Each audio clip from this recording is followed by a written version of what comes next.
Good evening, everybody, and welcome to StatCheck. It is episode 184. This is Reflections on 10th. I am Innes. I'm joined by Nathan. We're also joined in the aggregate by a whole bunch of the StatCheck community who are going to be giving us some wonderful answers to some questions that we asked everybody, because this week we're doing retrospections on 10th, as it says in the title. So we're going to be talking about some of our favorite moments, some of our highlights, and we asked a bunch of our StatCheck contributors to give us their answers as well, so we can point and laugh. I think that's the general vibe, right, Nathan? How you doing, man? Yeah, we're just gonna kind of do whatever. I think at this point we've got. Yeah, they can't make us pay attention. They cannot. They can't make me pay attention. They can't make me do anything. How are defilers doing, man? Fuck, it's fucked. It's bad. We could talk about the stats in a little bit because I finished running and then I was like, that seems bad. And then I looked at the detachment stats. I'm like, that is really bad. Like the top eight of Bristol was my hero. There were 20 defilers in the top eight of Bristol. That's too damn many. That's more. There could only be 24. You can't even. I don't know where they got 20 defilers from. I'm not convinced that. Oh, they clearly did what I did, and they drove up and down the country. Look how cool they are. That's fair. Oh, it looks nice. They're really good models. They are great. I know, right? And they. Tip for anybody: if you're doing these ones, just glue the gun to the chest plate. By the way, they just like clip in and clip out. It's great. Yeah, the model. I'm never going to paint the battle cannons. You can't make me. The model friction fits really well in so many ways. The only thing you have to magnetize is the flail arm if you want to magnetize it. Yeah, I magnetized the gun arm as well because it just seemed easier. But yeah, it's fine. But I can do the wibbly wobbly double flail guy that's never going to get painted. The wibbly wobbly double flail guy. Yeah, you can't legally run him, and I'm not going to paint the flails, but the wibbly wobbly. They're properly wibbly wobbly. Yeah. I mean, I have an old. If I could run this guy, I'd run this guy. This would be great. The double wibbly wobbly man. Double wibbly wobbly man. Yeah. He's the really excited air guy who has like the waving arms. Yeah, he's like Gumby. It's great. Yeah, exactly. Yeah. He's not going to do anything, but he'll be really happy that he wasn't. But he won't do a lot. He won't do a lot of things. No. I need to ground out. I need to glide guide his base properly. I also painted a Demon Prince this week. It was cool. Nice. I'm currently also working on a Demon Prince. Mine has a sword in his hands, though. I don't know why yours just doesn't have a weapon. Come on, Innes. Because I already have one with a sword, so I wanted to do one that didn't. He's just walking around, just bare hands in people, just like punching people in the face. This is a guy that's strength 8, AP2, damage 3. I don't know what that sword is doing, but he's just walking around punching people. That's a guy with a slightly better power fist. He's got a power fist with a strength enhancement, with a damage enhancement. That's all it is. My painting last week was a Dark Commune and a Demon Prince, who are currently in progress. That guy, some Renegade Raiders. I'm working on some Emperor's Children now because I found a pile of them, and I was like, oh, I guess I should probably paint the infantry for that army. I painted my Noise Marines and my Infractor because Bruce, my Exalted Lord, because Bruce wanted to use them, and I never painted the rest. And it's just like, I'll get to it, and I've got to it. I have nothing else to paint right now, so I'm just churning through some infantry. But yeah, I'm looking forward to deciding what I play for Birmingham, because Birmingham, I'm just going to show up with like 3,000 points to see what layouts they have, and then decide. Like, yeah, you're playing on layout 8 for 5 games. Well, we're not gonna do this. We're gonna do something slightly different. Is Birmingham this weekend or next weekend? This weekend. I travel on Wednesday or Thursday. Sorry. I'm also gonna go and try tomorrow morning. I'm gonna go down to my local WH Smith or whatever the fuck they renamed it to, and I'm gonna try and get the next 2 magazines for the Mauler Forge Fiend from the World Eaters, because I got 2 of the first half. I really want to get the second half, and I think it comes out tomorrow, so I'll be able to build 2 more. I only own 1 Forge Fiend. I'm like, oh, I'm gonna get 2 more, and then I can do 2 more. Yeah. 2 more, yeah.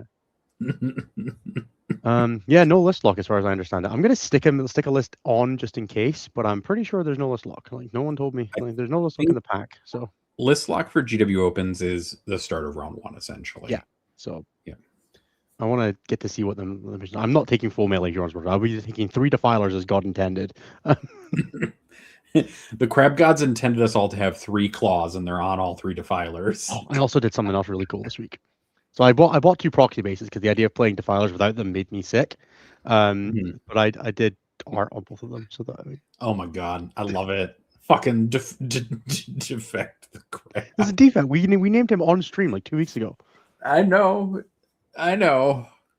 So I'm And hoping that the DW stream these guys will be like pre-measure and stuff. I might take Mark to get all my opponents to sign them as well. You should actually. That would be pretty cool. That would be a cool thing to do. I don't know. I can't.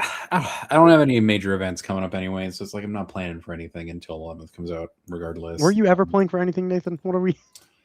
Yeah, occasionally I do, just not very often anymore. I know. Yeah, I love you too, bud. I love you too. Oh, you should act like it more then. Why? It's crazy. I should. Damn it. Fair enough. You should act like you play to win something more. I mean, that's fair too. It's crazy that you spend all this time around the rest of us and you're just bad. But bad? Oh, that's fucking rude. Just the rudest. The only time I've seen you in person, you went 4-1 recently. Let's not talk too much. Yeah, exactly. And I lost to you. That win rate, like that's terrible. Just awful. You been up to much else? No, not really. It's just like we're kind of in the doldrums at the end of the edition. People don't really want to play 10th locally. Some people want to just try to play like the half-assed version of 11th based off the reveals that have come out so far. It's tough, isn't it? Until we have like what missions we're all playing and stuff like that, it's like yeah. And I'm not really into playing 11th like a half-assed version of 11th, and I'm not really into getting like too many more reps on 10th. So I've been painting. Like 99% of my time at this point is just spent painting and staring at the competitive stats because everybody else seems to be trying to go out with a bang. Not with a whimper, but with a bang is the kind of like the thing is that like you can't just not schedule events in case there's a new edition, right? So if people pay for tickets and stuff, they're just gonna still go. Yes, it would be like because it takes months to plan out spaces and stuff like that. So like much like printing timelines for GW books and codexes and rules and stuff like that. Every TO crazy is also... that they scheduled all their opens for like right now though, right? Between like Dallas, Edmonton, and Birmingham.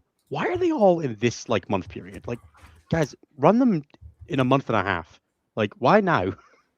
I don't really get it. Anyway, c'est la vie. I get you. The earliest it can come out now is if they put it on pre-orders for next week. If they put it on the announcement on this Sunday, which is what we think they're doing, the earliest release is the 20th. So. That's the weekend of Edmonton. It feels like a strange week to have it release. Yeah. And I know at least a couple people who have like kind of decided they've said no to Edmonton at this point because they're like, I don't know what we're doing anymore. And they're like, I don't want to play a 10th edition Super Major, the release weekend of 11th, ostensibly. I think very technically my first event of the edition is going to be GW, or is going to be UKTC Edinburgh, but I'm going to try to find an event like the weekend of the 27th to cram in before I fly over to Anthony's for the July 4th weekend. I mean, that makes sense. But yeah, we shall see. Because otherwise I'm not going to get a chance to play one. And UKTC Edinburgh is like the 3rd week of July, so it's pretty late into the... I don't want to wait a month to make my mark on the edition. I want to get some stuff nerfed fast. So yeah, I'm hoping to find a couple of things. So if anyone knows anything in the north of England or in Scotland in like the weekend of the 20th or the 27th of June, ping me a message. I'm up for traveling a little bit to go and find one, especially if it will guaranteed run 11th edition. I'm not interested in playing a 10th edition tournament in the slightest. But ping me. 4th of July weekend is no good. I already looked at NEO. That's the weekend that I'm in the States. So c'est la vie. Yeah, what else have we been up to? I went to see Mandalorian and Grogu. I kind of enjoyed it. I thought it was good fun. I like Star Wars a lot though, and I have very low standards for Star Wars. I will watch anything that has the fun noises. Yeah, I have been watching. I guess over the weekend I played some of the Dark Heresy beta for Owlcat games because if you pre-ordered the game, you can play their beta for a little bit. Sure. And it's been a good time. Owlcat really knows how to catch like the how the game feels kind of thing, and like how the universe of Warhammer 40K should feel to people who are in it. And so they do a really good job with their music and kind of their aesthetics and their dialogue and stuff like that. So it's really fun to play the game, and other than dying repeatedly over and over and over again. That's been my Spire experience recently, so I know your feeling. And then I did play a little bit of the new Total War Warhammer 3 DLC for a minute, which the Cat People, which is fun. If you like Cathay, you'll like that DLC. Yeah, it's like Cat Bashiva, A. the Great White Tiger, and That's cool. she's like, That's awesome. yeah, she's like a two-handed like weapon wielder, and she runs around assassinating characters. That's kind of her thing. Dope. She's kind of fun. She's got a good campaign. I don't know. Nice. It's kind of the weird, like we said, interface between things where there's not like a ton going on, but there is like also at the bunch same of games time the like a weekend, fuck but ton it of felt stuff going on. played a bunch of games of the weekend, but none of them felt like particularly impactful in terms of anything besides being like, "Yep, Defilers are pretty good." Not Defilers is pretty bad. Yeah, I don't know. I've been doing some work with clients on some fun stuff, like Ceramite Sentinels and stuff like that. I was kind of gutted when they showed Ceramite Sentinels 3VP in the preview stream yesterday, because I was really hoping that would be a 2DP detachment that I could combine with some stuff, because it's a cool detachment, but it's like missing a little bit of something, and combining it with like the land speeders detachment seemed like a good time. But I am wholesale addicted to land speeders conceptually. I'm just gonna play. I think the first thing, like, I'm going to put Gene Cults on the table as my first army of the edition, but I'm 100% going to be putting like 9 land speeders plus other detachment on the table as my second thing, because that just sounds hilarious. it does seem like just such a fun little 1DP detachment idea to just take just as many... turn 1 deep strike your land speeders. You don't have to worry about deploying. You just get to play the game. Yeah, and like, what is your opponent going to do when they rapid ingress turn 1 anyways on you? They don't rapid ingress. They just ingress. You can't rapid ingress. They ingress. Yeah, sorry. They deep strike turn 1 on you. Ingress turn 1. They changed the terminology. Oh, fine. No. Other than that, like, I don't want to do too much of hey, let's talk about everything they revealed for 11th edition, because we're like a week and a half, 2 weeks away from having rules. I don't want to start fucking about with, but like everything they showed off except the missions, I feel looked pretty good, and maybe the boards. That's probably where I'm at so far. The fast dice rolling rules seem good. Like hidden seems kind of pointless, but that feels like it's a maps thing, not so much a game design thing. Seeing Liam's models all just stood behind the ruin anyway was very funny. Yeah, like it all seems very fine. One of the most interesting and hardest things for me is like the conversation I'm seeing about wound allocation essentially right now is kind of, and fast rolling wound allocation has seemed to have broken the minds of some people, because there's like 5 different versions of it that I've now seen out. Yeah, my basic understanding of it is that your characters will be a little more durable if they're in a unit, but they will be a lot more vulnerable to probably precision. I would imagine is how that's going to work, and that is fine. And I think it's okay that characters and units live a little longer. It is kind of annoying how fast things just randomly explode in this game, and it be like Lord Exaltants already refused to die for me anyway. What difference does it fucking make if they all pass a couple saves? Like, you already can't kill a Lord Exaltant. Why would it matter if they pass a couple saves because the idiots dived on the ones? I think it even makes thematic sense that the unit would dive on the hardest bullets for the character. I think that makes sense to me. So, yeah, I like the changes conceptually. Watching some of the games was painful yesterday because you couldn't really watch the games. That was the one thing I didn't like. Conceptually, I loved what the GW stream did, but not being able to follow what was going on just at all made me turn it off and not bother watching, because I just couldn't follow the games. You weren't able to. It sucked, and I was upset that was the format they went with, because the idea of it was so cool, of having like the graded, here's the intro box, here's a narrative game, here's a competitive game, and it built up to it. They added a complexity, they added development and player, and then to just not be able to actually watch the game because they constantly had people telling you, and then you roll to hit, you use dice to simulate the combat and to simulate that. I didn't need to know that, Scary, but thank you. It was tough. Yeah. Like, I know that it's not for me, right? It's for people who are not going to read the rulebook on day 1 of release 14 times over, but... Yeah, and I mean, it's okay. I want it to be for me, at least in the 3rd game, I want it to be for me. You mean the one where they were picking Siegler and Liam VSL? Yeah, the one where they had Richard Siegler and Liam VSL play, and I couldn't watch the game because they constantly had overlays over it. Yeah, I was a little miffed at that one, conceptually. Yeah. Conceptually, because it felt like this, if anything, should be previewing the GT pack and some other stuff. If they were going to preview any of that stuff, is the top. Yeah, and like from what I understand, there isn't even a GT pack now, right? Like the GT pack just is the base missions, right? Like that was the whole point, is to merge the gameplays. Yeah, like I get not wanting the employees to say things on stream, but like don't have put the pop-ups on a sidebar. Like don't put it over the gameplay. Why do we need it? Why is it over the gameplay, guys? I don't get it. Yep. Crazy. Because it just made it impossible to follow. Like, because the casters are trying to, they're giving you a play, but they're not giving you a play-by-play, so you can't follow what's going on. They're trying to teach you the new rules at the same time, so you can't follow what's going on there. Like, I don't know, guys. Just Yeah, it feels like the correct answer there is that you get people who are media trained by GW to do the first two, and then you get casters to cast the last game as if it was a game because you've gone through all the core mechanics already for people who are watching it, and now you just get to watch a game play as if it was a tournament game. Sure. I think the biggest challenge is they're trying to do too many things with the stream at once because they're trying, like you said, to teach people 11th edition rules, but like yeah, that you're could be also the trying game. to not teach people 11th edition rules at the same time because they're like trying to tread this, like walk this fine line between giving away all the rules versus not giving away all the rules because they want to keep building hype towards release and rules reveals. Which is like, I don't get it because everybody who's going to buy it is already going to buy it. And everybody who, like, all they're doing is putting us into the spirit of being like, well, I don't want to buy anything because the new edition's not out yet, and I don't want to play the game because the new edition's not out yet, but I also know that everything I do now is dead. So all they're doing is giving people a reason to not play their game for 3 weeks. I will say, though, I'm kind of transitioning into stats like a little bit so we can just talk about it briefly and then flip back around. Is that the game is shocking right now, so it wouldn't matter if there was a new edition coming out. No one would be playing anyway. No, there were 23 events this last weekend. Yeah, no, I know. It was crazy. 21 the week before, and I don't know how many we'll have next week, but I'm sure it'll be a crazy large number yet again. There's a massive team tournament and a UKG and a GW Open this weekend. Yeah, and that doesn't even count some of the team events because some of these weekends have had team events in addition to those 20 some odd events. Yep. That are obviously we had Dallas Open, which was 300 players, and Bay Area Open. Congrats to Floof. Congrats to Liam for winning Dallas. Yeah, tons of events this weekend. It was great. Yeah. Congrats to that one EC guy for winning Bristol.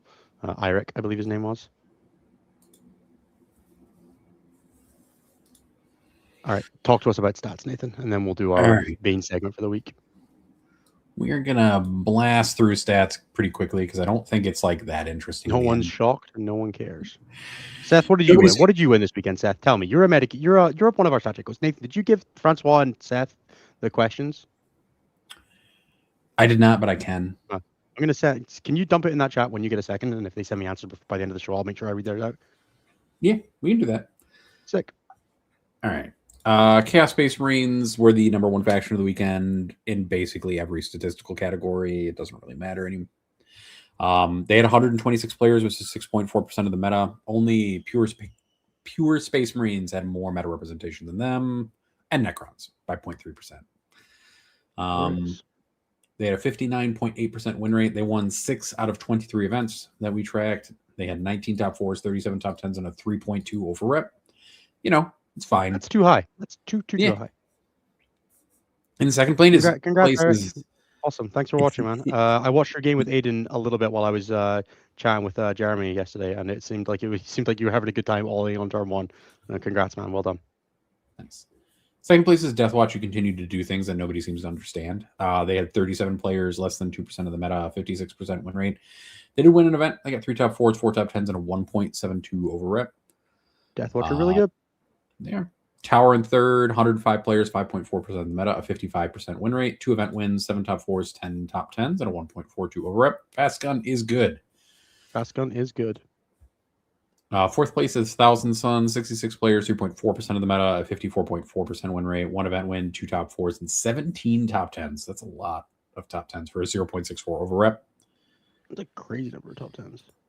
Yeah, and then rounding out the top 5 is Gene Stealer Colt. 23 players, 1.2% of the meta, a 54.2, 1 event win, 2 top 4s, 3 top 10s, and a 1.85 over rep. Woo, go Floof.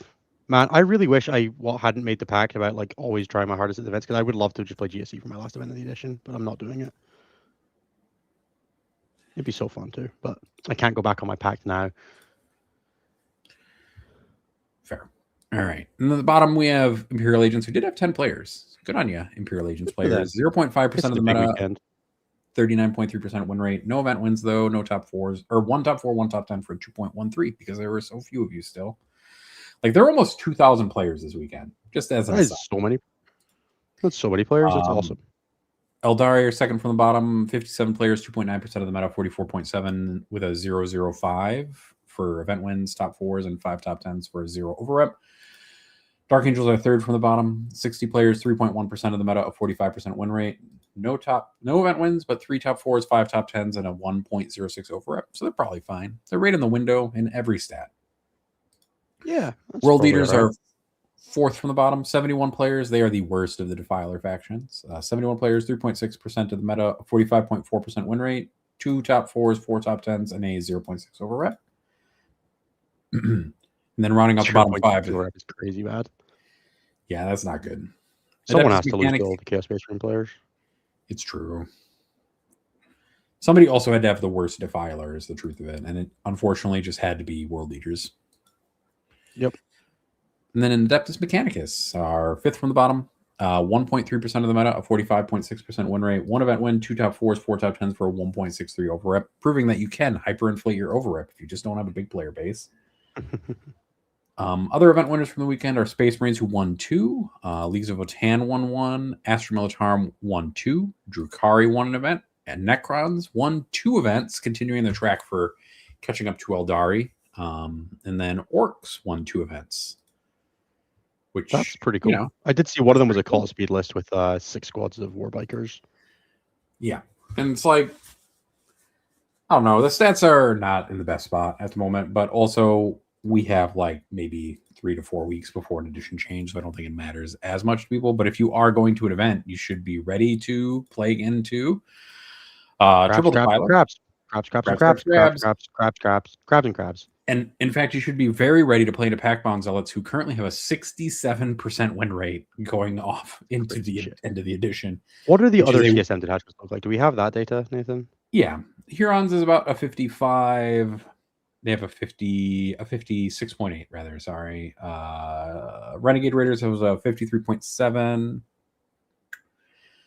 Soulforged Warpack has a 58.6. It kind of goes down from there. The most present are Pac-Bound Zealots by far, then Renegade Raiders, and then Hurons. It's so crazy that Hurons, even in this metagame, is still tracking at 58%. What a crazy good detachment. Yeah, it's a great detachment. I can't believe we all thought Renegade Warband was better on launch. We were all very wrong. Shout out to Liam for understanding. It's true. But yeah, there's not like a lot else to talk about. We all saw Noise Marines with Oath and we were like, ooh, shiny. And then... Well, they took away some of the tricks. But yeah, no, I know. But we all thought it was better. I don't think it would have been better if it hadn't changed. Correct. A lot of things are great until they change them to make them worse. But if you're going to an event, lock into Space Marines or Chaos Space Marines and play one of the 2 best things in the game. Or, play Tau and be a fast gun and maybe dodge being able to get shot. Yeah, just get in their face. Go and kill the Defilers fast. I'm playing Pac-Man this weekend, I'm pretty sure. Pay no attention to the Emperor's Children models I'm literally right now painting.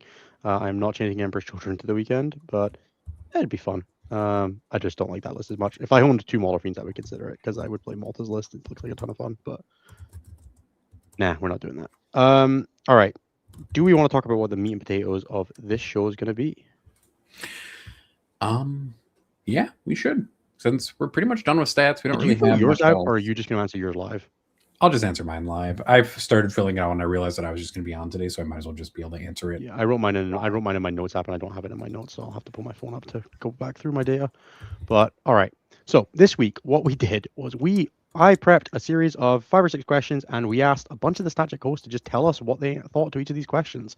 The question set is really simple. It is, what was your favorite army this edition? What was whether it was to play, or whether it was detachment, whether it was a specific event, like a list for a specific event, whatever. Tell us what it was. We asked them, what could you not quite make work, but that you really wish you had? Like, but did you try it a bunch? Did you, not just put it on the table a bunch and just never quite have the success you wanted with it? Or did it just never make it to the table because it was conceptually, but it just didn't get there? What was the coolest model that released this edition? What was your favorite unit to play with this edition?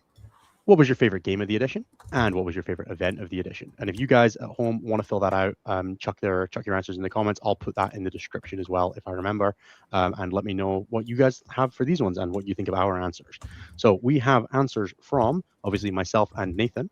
I also have Jeremy. I have Pumbaa. I have Tim of XM1. I have Typhus. I have Liam, VSL, I have Nas, and I have Mr. Brian Sipe, and I'll potentially have Francois and Seth if they get around to answering the questions that I just had Nathan send them. So yeah, we're just going to run through them.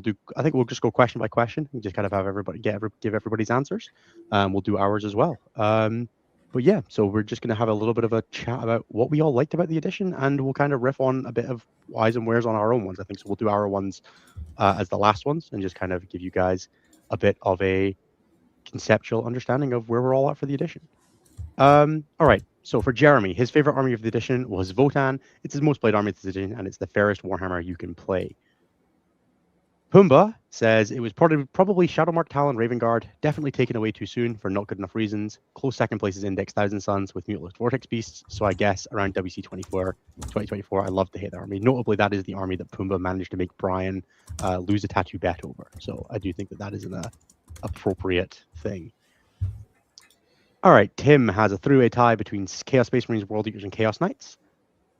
Typhus says his favorite army was Warcrime Sisters, which is the Triumph, 3 Castigators, 3 Exorcists, 20 Immolators, and 15 Seraphim. That's mostly related to events and people he played this list with. He got to play a few super teams with the Exorcists and delivered good scores. People copied it for WCW and failed with it. And it was the one moment this edition he felt that he had something that uniquely worked for me and had a major impact on the Sisters community, which I think is awesome. Liam VSL says his favorite army he played this edition was Eldari, which was misspelled. God, I love Liam. Nas's favorite army this edition was Astra Militarum, for sure Bridgehead Strike. It made him feel alive again, and he loved Scions and Aquilons with +1 to wound. Brian Sipe says, release tactical. It was really cool playing a true combined arms orc army. Nathan, what was your favorite army to play this edition? My favorite army to play this edition was, in fact, the 30 possessed headbutt my opponent straight in the face creation to buy a list. That was the most fun I had playing 40k in 10th edition, honestly. Like, I played early Eldari, but it wasn't as much fun as this was, mostly because I didn't feel like I was just obliterating my opponent with good rules while doing so. Instead, I got to play a relatively fair game of Warhammer 40k while watching my opponent just sweat as possessed rolled across the table at them. Yeah. Just forward. 1, 2, 3, bam. Head on, apply directly to forehead. Exactly. You just got to set up the little stool thing first so that you can then, you just got a couple steps. Well, Anthony needed the stool. You did not. You were tall enough. But it's because you need to, that couple of steps is what's required to get that list to work. But I really need the momentum. Yeah. You need the momentum. You got to jump off of it. For anyone who is in the chat, if you guys shout out your answer for this as well, I will read out any of your answers for the question on the go, so you can be part of the legacy of this question. For myself, it was Genestealer Cults, particularly Host of Ascension. It's something just awesome about feeling like you have complete mastery over an army, right? Like when I was playing that Host of Ascension army, I felt like the strongest I've ever played. I felt playing 40k, and I also got to watch other people play the same army and have good but not the same results, and just not be able to do the things that I was doing with it, right? Floof was the only other person that was really competing on the same level with it, and I still think I was firing on the best I've ever played Warhammer with that army. It was just, and then to still feel like you're playing an army that you're playing the best of anyone in the world, but also that you can still feel yourself getting better at it. It's such a good feeling. I truly loved it. All right, what else have we got from chat? Azuma says Ironstone Templars was fun with 4 Rep X and 2 Reapers. I loved the Rep X's with the multi-meltas, the Eliminators with the Firing Fading and the Impulsor and all that kind of stuff as well. It was great fun. Crusader squads in Rhinos, getting to play those for a little bit when they had the Melta multi-melta Inferno Pistol. KR Quinn says Custodes with 10-man units that lasted about 3 months. Iron Orange says Ret Cadre with Farsight. Spooky Kabuki says Shadow Legion Fade Thirster or Codex Drop Renegade Raiders with double AC/DC, which blood surged every time a model died. Valentine says Index CSM. Mr. Cage also says 30 possessed creations. DCY says Tyrannus Invasion Fleet for 3 years. I Lost Lane loved Coterie, 13 Dogs for Infernal and CK. Glarg says Thousand Suns Indirect Infernal Master, but the best was Biosantic when it was broken. Ape of Justice is 54 Mortal Wound Wraith Knights.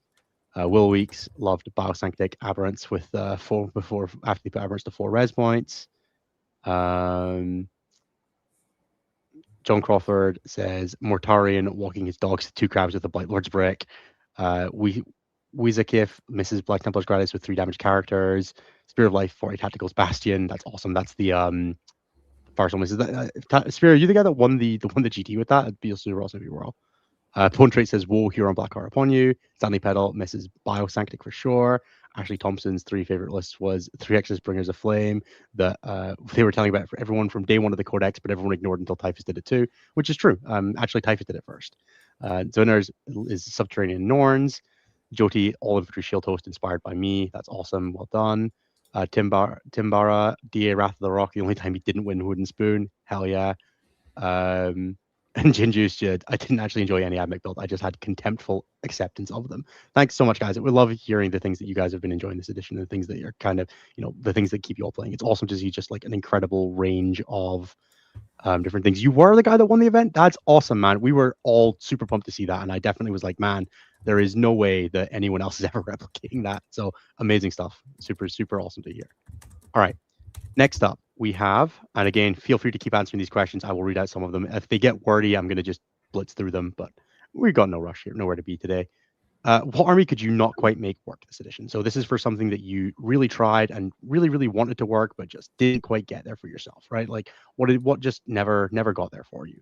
So for Jeremy, it was Sisters. He never quite got the hang of them. Jeremy is one of those people that took the Bringers of Flame list to WCW and could not quite get it work. So and Scary says Coven for the previous army. Well, your army died for your sins, so I don't know what you want from it. What you want from it, Scary? Yeah, sorry about that. You should have had a cooler army. Then we have Pumba says Blood Angels of all variations. No matter how good they were, there was always a better army for Space Marines than the Meta or Meta that was too rough for melee pressure. Yeah, I had a good time. Such a good time with Blood Angels this edition. They've had such a variety of different ways to play the same way. Tim says any off-meta Chaos Knights list. The internal balance of that faction is rough. I definitely agree. I have very rarely seen anybody play like a significant amount of like off-meta stuff for CK besides maybe exactly Houndpack Lance a little bit. I don't know what you've seen on that one, Nathan, but it does really feel like it's just been the best version of CK is the only version of that army you can play.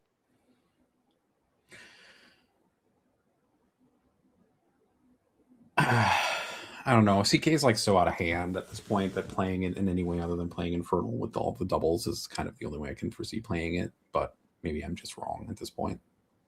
No, I wholly agree. I don't at all think that anyone's been able to make anything else really work outside of like occasional like 1-2 things here and there, right? Like that's all that's ever really been. It's true. I mean, there are some factions that just get kind of totally focused in on just one thing, essentially. Spoilers, and carnivores. It's been despoilers and like carnivores. If you just look at the Chaos Knights stats, it's like 600 games out of 900 games are Infernal Lance. Yeah, and you know that on all of those games, there's been 2 to 3 Gatling spoilers, right? And it's not like Knights don't have like the hugest range, so there's like always a little bit of repetition, but it does feel like the in Chaos Knights more than the Imperial Knights have had their range. Yeah, there was that brief period where you could fit 6 bigs in the Chaos Knight list that was terrifying, I guess, but that wasn't even really the brief moment where people were trying to fit triple Abominant in every list. Yeah, exactly. Typhus says his favorite army, the army he could make work this edition was he only played Sisters this edition, except he played one event of Canoptic Court and one event of 3-lander Custodes. I'm so sorry you got stuck on Sisters this edition, Typhus. That's brutal. Liam says that he could never quite make mono Harlequins. This edition. Oh, Liam also had a secret extra shout out for a detachment of Veterans of the Long War, which he also loved. So Eldari and Veterans of the Long War were his favorite things. Yeah, Liam could never quite make mono Harlequins. I remember him bringing that to a Home Nations once and having a good time with it. But yeah, broadly, I don't think anyone ever really like stuck with it for any consistency. Nas says, I was never really able to make Recon Guard work for me, despite knowing it's good. It just didn't suit my style, which I should have worked on more, which I think is a fair call, right? I think a lot of top players have been in the place of like, Recon's really fucked up, but I just don't want to be the guy that does it. And, I've been there too, right? Like, I'm not shy of playing Hordes, but, I've often had Guard players on my team that I've just been happy to let sit with Guard. Brian says, Dreadmob. The pieces just never quite seemed to come together for this list. Couldn't find the balance of shooting to pressure. I think it'll be really interesting when Dreadmob is a 2-point detachment next edition, if you can fit it in with some other stuff. All right, Nathan, what could you not make work this edition? I tried a couple times to make Tyranids work and just couldn't quite get it off the ground. I tried in some TTS Teams Leagues things that we did a couple times, and I could just never quite get it to work. I've tried it locally at RTTs, and it just, I don't know. Something about the army just wasn't vibing with me at all. When Subterranean Assault first initially came out, I tried it and had like a little bit of limited success with it, but Really, it was just Tyranids of all stripes. I just couldn't quite get off the ground with this edition. Hey, guess what my answer is, Nathan? It better be Tyranids just for fun.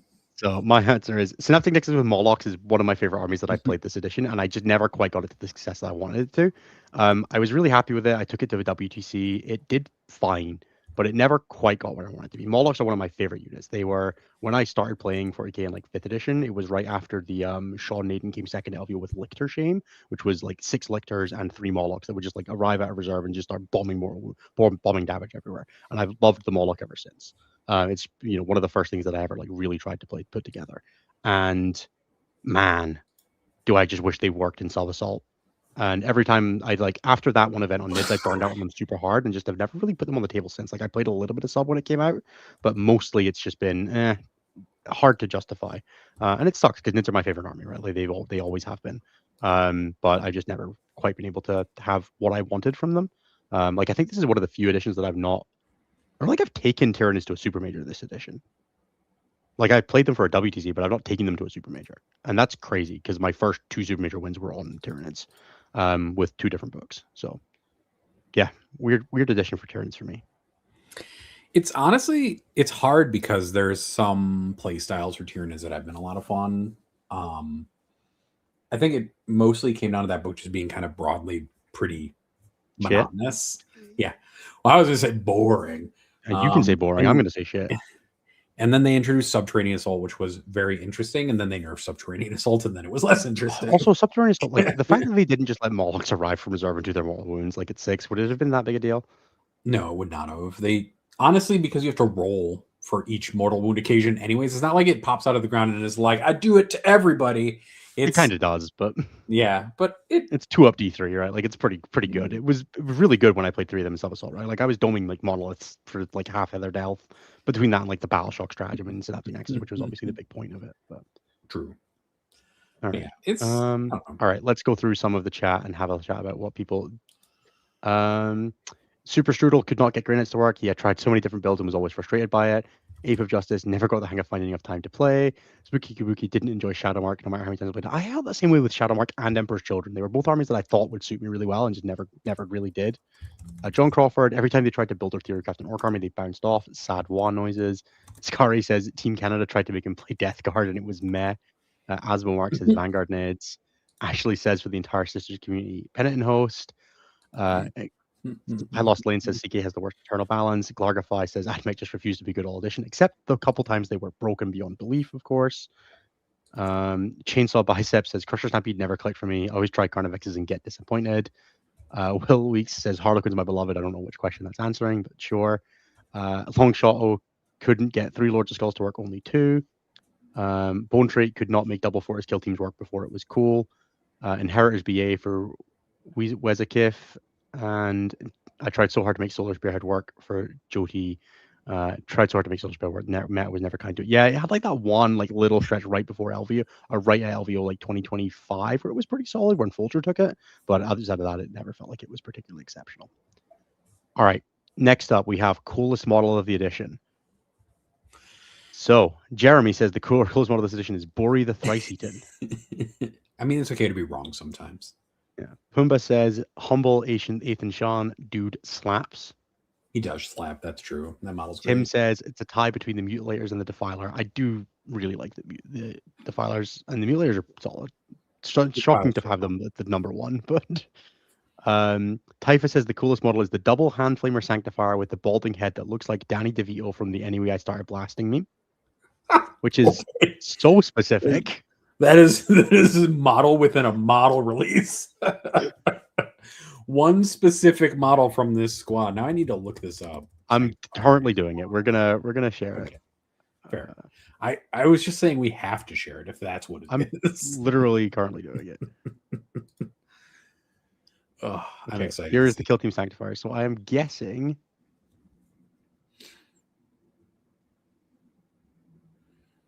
Is it this guy? That guy? Yeah, it must be that guy. And I guess, yeah, I can see it. All right. Fair enough. Typhus, you have odd tastes. Yep. That guy right there, I assume. Yeah. That's Typhus's favorite model of the edition, guys. Is a guy going like this and going, and then I started blasting, but with flamers. Sure. Okay, Liam VSL says Lycist, which I assume is Lycus. I love Liam That so sounds much. right. Nas says Ethan Sean is fucking dope. Made me want to collect Marines again. Nas had not played Space Marines from the Stormhawks incident at WCW in 2023 until Ethan Sean released. He took a time off from playing Space Marines until that model came out. So I can tell you that that's incredibly accurate. Brian says the coolest model is Wazdaka Gutsmech. That boy fucking rules. Nathan, how about yourself? I had two that I was thinking about this whole time. I really like the Norn Emissary model and the Norn Assimilator model. I think they're both really great models. And they came out in very early 10th. But I think from a more recent thing, I actually think Logan Grimnar was one of the best models that Games Workshop released this edition. That's fair. He's got a ton of character and just like a ton of swag to his model, basically, essentially. Also, he looks great painted. So many great releases this edition, right? Just to shout out a couple of ones that didn't get pulled out. Inner Circle Companions, I'm pretty sure, with this edition. Yeah, I think so. Which are a great model. The Defiler obviously was shouted out by a couple of people. Huron is just a super cool model. Great model. The Fulgrim model is great. Obviously the new Calgar, very important, most impactful model of all time based on meme trajectory. All of the territory releases. For me, I memingly put Von Ryan's Leapers because of the fact that in the stat check Discord my name was Von Innes' Leaper for like a year and a half. But for me it's the Norn as well. And I adore that model. But yeah, there's been so many cool stuff. The new Red Terror is also fantastic. There's been so much cool stuff this edition. I think it's been a really, really, really good job for like not just being, you know, the old beam of like all the Sigmar models are way better than 40K models. I think this edition's done a much better job with 40K models being like generally pretty sauced up, except exactly the Blood Angels release. Oh, Nightbringer and Amatar were both this edition. The new Deathwing Knights for this edition, they're a little less. I think I don't like them as much as the old ones, but yeah, great models. The Nightbringer was a great model, though. Valentine is right. It's a great model. But honestly, you're right. Like, this has been a very good edition from a model release perspective, and it feels like more than anything, they've done a much better job with their centerpiece models than they have in previous editions as well. They have a lot more character to them. Yeah, we even got stuff like the Twin Lance models are phenomenal. As much as I don't love what they did to the game, like they are fantastic fucking models, right? Yep. Yeah, Kill Team has been really, really good for like sources of cool models. The new Raveners are gorgeous. I did regret painting 20 of them in one batch, but you know, I did it. It was okay. Yeah, even stuff like the new Nemesis Claw, right? Like what a fantastic set of models, right? Excellent kit. Like the double with the punch daggers guy I love. Yeah, the Murder Wing is also pretty good. The new Raptor Warp Talon kit actually is quite nice. It is very funny that when you buy it, you're going to get a winged Chaos Lord with a jump pack every time, but there's neither here nor there. The like regular Chaos Lord as well is super cool. The one that came out because we only had Obsidious Malix before, but the actual regular Chaos Lord is super cool. All of the Eldar releases were great, but particularly the new Phoenix Lords and the War Spider models. The War Spider models are such a joy to put together compared to the old ones. Yeah, it's been honestly, a fantastic edition. Was the Avatar wasn't new this edition, was he? The Avatar's from a previous edition. It's from last edition. I was gonna say I didn't think he was new, but God, what a cool model there as well. Awesome. All right. What have chat said? I'd already read chat's ones, didn't I? Yeah, Eldar models are pretty sweet. The new Celestian incidents are good. Deathwing Knights, Lucius, Nightbringer, Guilty Boxes, yeah. And little did we know that the best 40K model for Defiler conversions would be the Cog Fort if you can get your hands on one. Yeah, very fair. All right. Next up, we have what was your favorite unit to play this edition? Jeremy says Storm Ravens. My locals know why. The Storm Raven has been just a phenomenal source of joy. I played it in Dark Angels Ironstorm. I played it in Stormlands. Played it in Grey Knights Warbane. It was great fun. I've had a great time with my Storm Raven. It was nice to finally get it back on the table, given that I own 4 of them. Pumbaa says his favorite unit to play this edition was Infernal Master with Arcane Vortex and 5 rubrics with 24-inch out of line of sight shooting. What a drug that guy was. I do not miss indirect Infernal Masters. Tim says Index Angron. I imagine Anthony would say the same thing, but he's not here. So, no, we can't unfortunately say anything about Anthony. I asked him to give us his answers. He just didn't. Typhus says his favorite unit is Arcoflagellants. The amount of frustration people got from not respecting their offensive and defensive profiles. I still remember one time at Eurotrash, Typhus came over with just like glee in his eyes, like a joyful aberration about like, oh, I went to ground on my Arcoflagellants and tanked a Manticore. I lost one guy. That's not how that's supposed to work at all. I think he rolled like 7 6s to save and double feel no pain to the other 2 or something stupid like that. Fucking nonsense. Just absolute terrible nonsense, those old Arcos. Typhus in a nutshell. Liam's favorite unit was Bile and 10 Chosen, which I think no one will be surprised about, given that he was literally the first person to ever start putting it on the table when he won LGT with it, and then everybody started playing it. Nas says Bulgarin easily. I missed that boys today. As we all know, Nas is the 19th Bulgarin. That was his nickname in circles for a while. Okay. You can run the numbers, yep. Nothing about Nas screams Bulgrin to me. Except he's stupid. I'm not going to comment on that. I meant more like Nas as a Bulgrin would be. Oh, no. We're talking purely about his mental faculties. Okay, fair. And then Brian says his favorite unit edition was 20 boys with gas. That unit fucking slaps. That unit is definitely been one of the bigger innovations for making orcs feel like an army again after some early issues with them. Nathan, what about yourself? What's been your favorite unit to play? Honestly, Abaddon, to be totally just blatantly honest. Abaddon with 10 Chosen is great. Abaddon by himself is amazing. Getting Abaddon to go into anything was just a drug. He went into a Rogaldor and killed it. I was like, excellent. You keep doing this every game and we'll have a great time no matter what Abaddon's happens. so much fun. No matter what happens, you can depend on Abaddon to kill anything he gets into, and that's fine. That's all I wanted to do, and he did it every time. He only like if he's going to cost 300 points, he at least kills 300 points when he connects. He's going to kill his 300 points worth. He's going to get his points back, and that's all that I need him to do. All right. Apo Justice says the Yinkarn hands down. More Daka says the Indomitor kill team. Also a big fan. I Lost Lane says Despoiler. I love my 36 gat shots. Largify says Index Desos. Jupu says Soul Grinder before base. Longshot says Angrum, 2 Lords of Skulls. Carson says through Suffering Sacrifice, Palatine hits like a drug or Arcos. KR says Venetari, my favorite unit to play, just rarely fit now. I think that unit's going to be super cool with free Shard Rapid Ingress next edition. Stanley Pedal says any big shooting with 3-inch deep strike, especially Neos on 25 bases. Oh, my heart. Aqualon's ruined it for us all. Hark says, God, remember the drug of D3 shot blast and scepters. Oh God, was that was last edition, right? Or they didn't have last edition, I think. Yeah. Spear of Life says Vulcan Hestan bossing 4 up Fuel of Pains on the objective. Bone Trait says Prime Test Subject Chaos Lord almost killed 2 Bane Lords with Bane Blades with 1. Yeah. Spooky Index Magnus 10 Sots with a Termisorc. Chainsaw Biceps says Draz plus Incubi and Slaughterbound and Karn. That's 3 answers. Jupu's giving another one. Shadow Legion Screamers, which also fair. And Ashley Thompson says can't pretend my favorite isn't the Twin Lance. They're good. I can imagine them playing them as a drug because they were look, pre-nerf Twin Lance is the closest I've ever felt to having an overrunning Reaper of Blood Rex Hive Tyrant in my army again, and for that reason I loved them, but I will never play them again because I will make myself sad. That's not true. I played a game with them like 2 days ago, but whatever. Fair enough. All right. Next up, we have favorite game, and I think some people gave a bunch of additional context on this, some people didn't. But if you played a particularly memorable game, you want to just shout out a player you play against locally a bunch that you had a really good time with, drop their name in the chat. We'll read it out. We'll make sure you're on the record. Okay, let's start at the top again. Jeremy says favorite game: Battle for Salvation versus Art of War, My Votan versus Nick Nanavati Zinari on Purge, tipping GW Layer 8. Incredibly cagey game with a lot of laughs.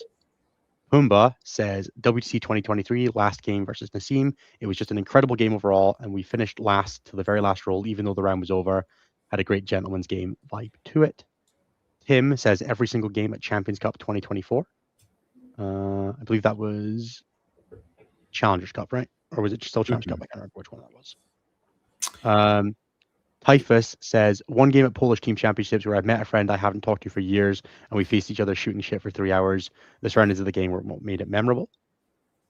Liam VSL says, finals of WTC versus France against Sako because it was the finals and I was playing versus a friend and I managed to dice the shit out of him with 5 spiders.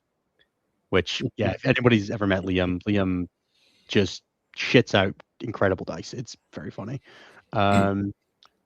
And Brian says his final favorite game of the edition was the finals of LGT versus Liam in 2025. Had to win, threw it away. Great game.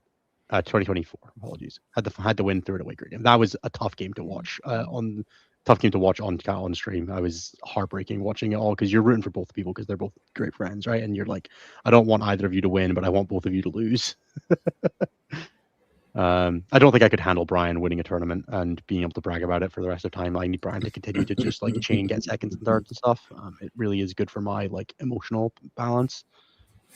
Nathan, what about yourself? What's been your favorite game of the edition? That's actually hard. Of course it is. It wouldn't be interesting if we didn't play lots of awesome games.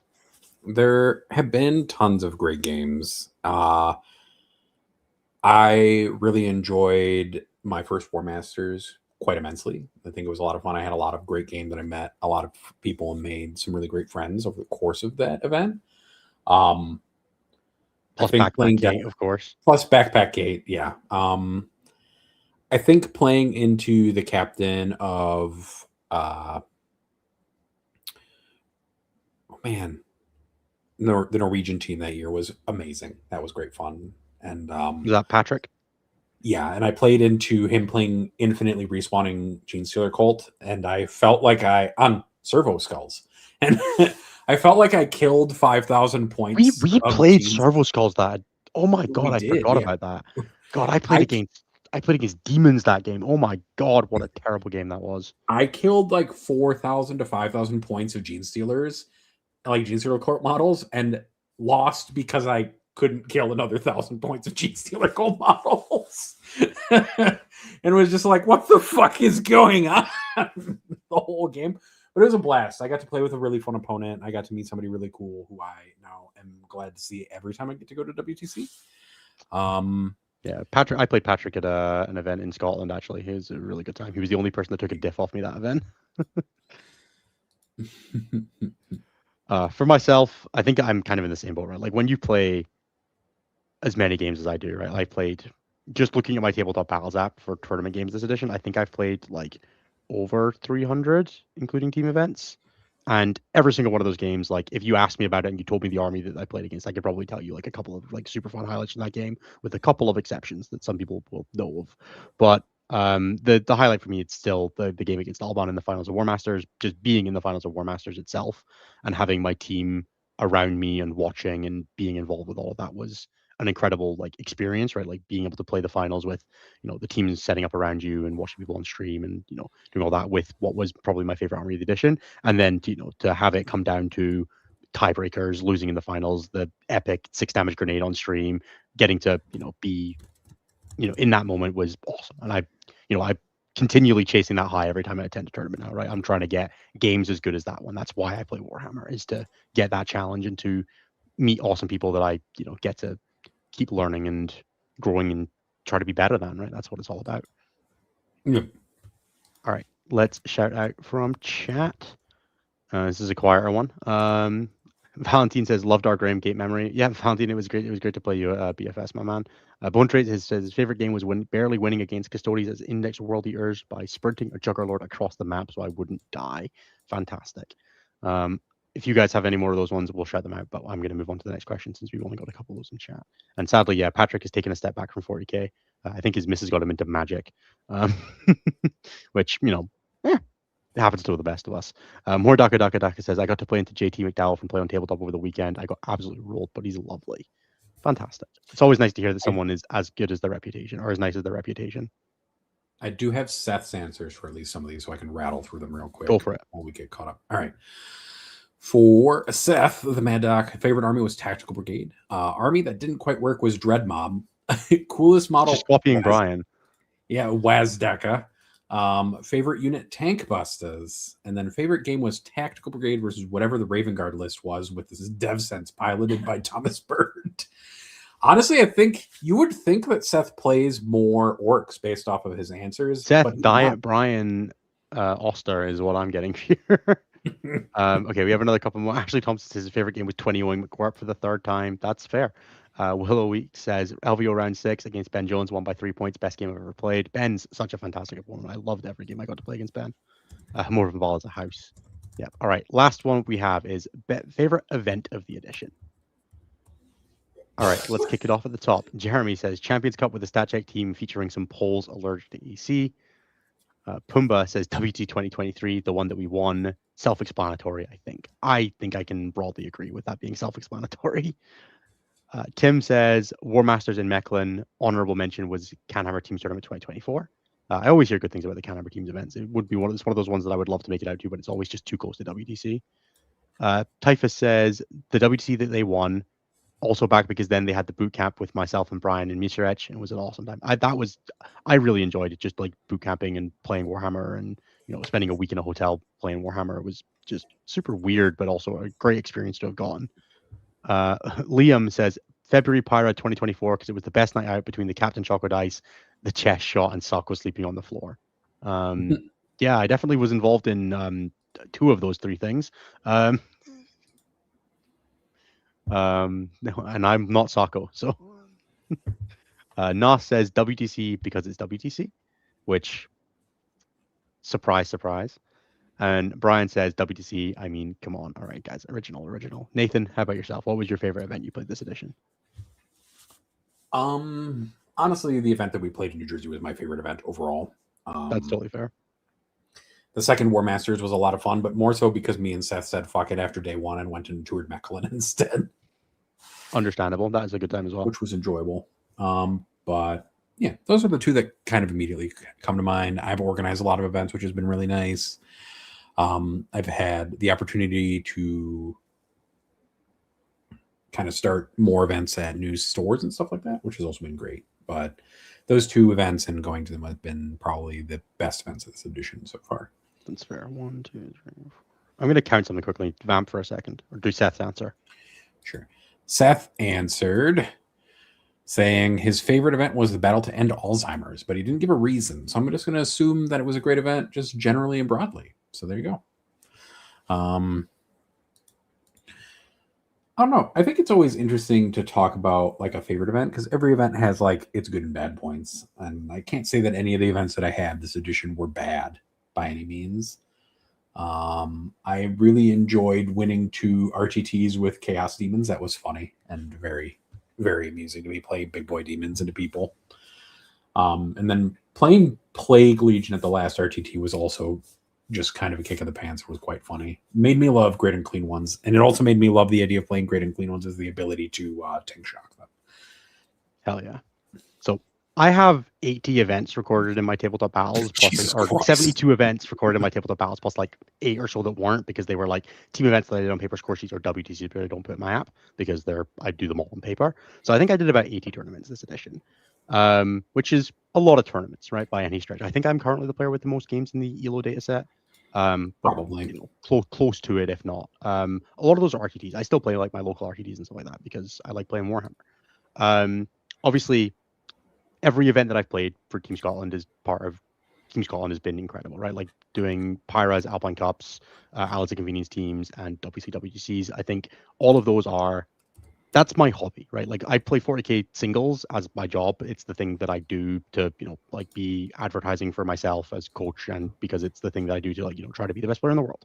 But my hobby is playing the team events, right? And that's the bit that is, that's the thing. That's the bit that's for me, right? Like, I got for them and for me, right? For me is the Team Scotland stuff, because I could probably, if I wanted to commit more time to doing singles and chasing the drag on the ITC, I would do that just right. But that's not for me. I'm not doing that.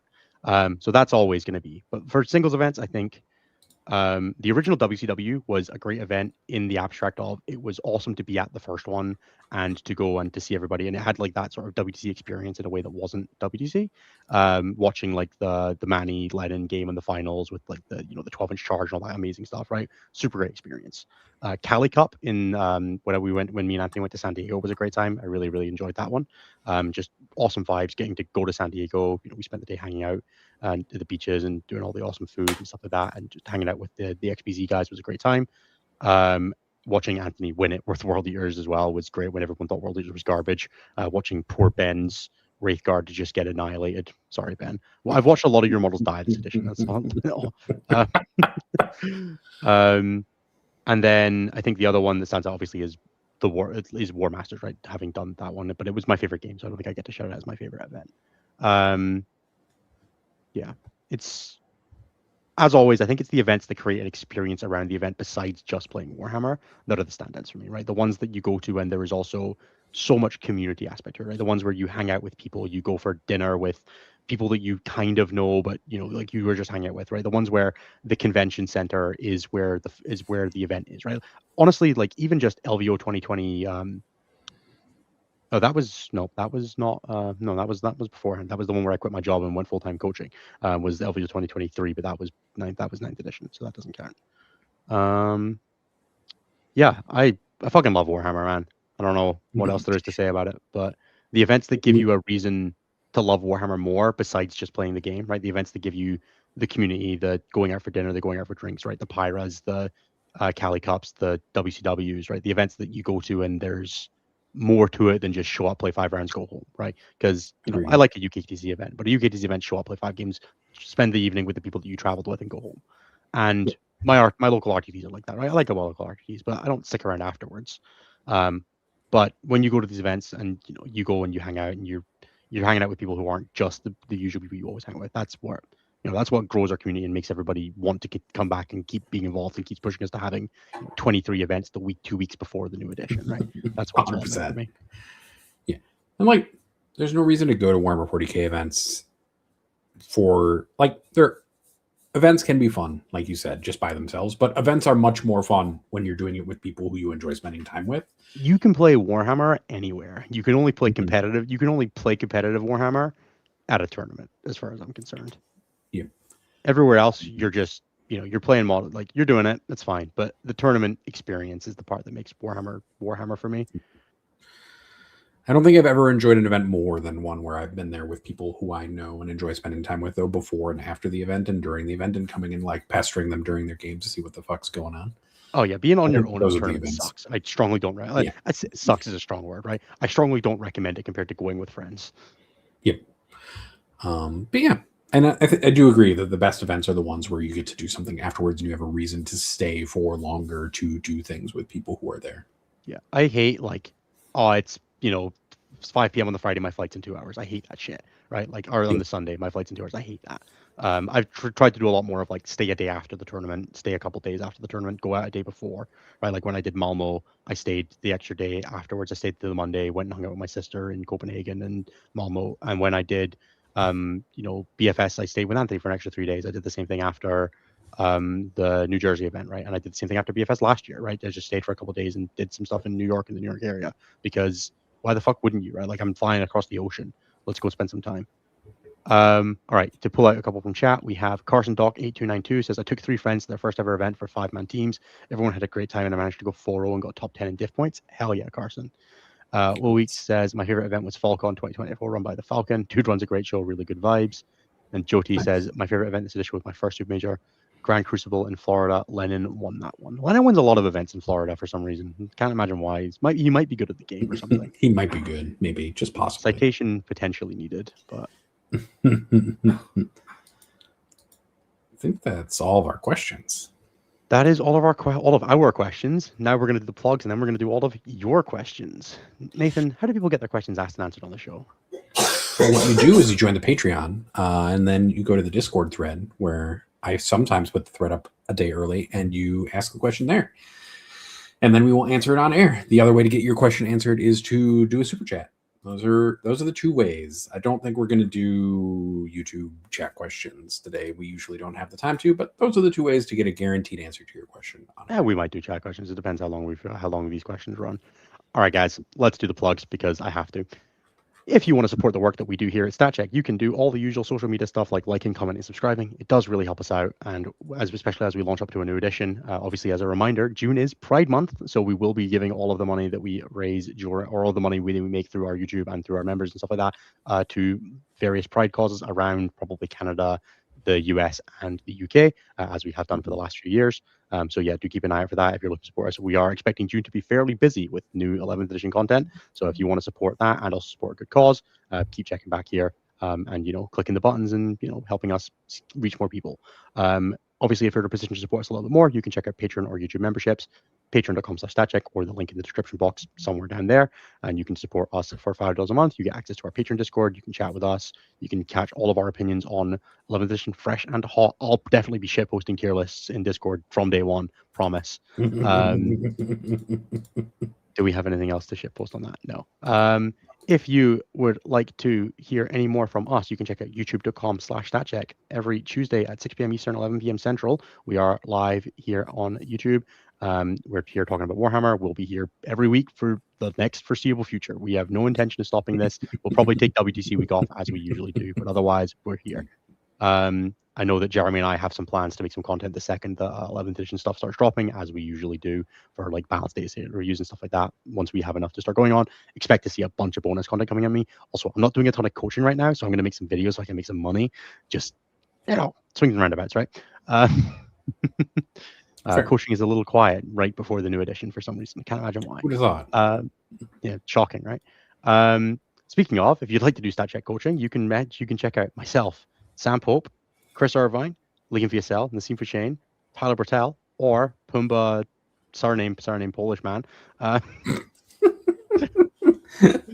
Surname Innes doesn't want to embarrass himself on the show trying to pronounce it. His first name is Maciej. That's all I got.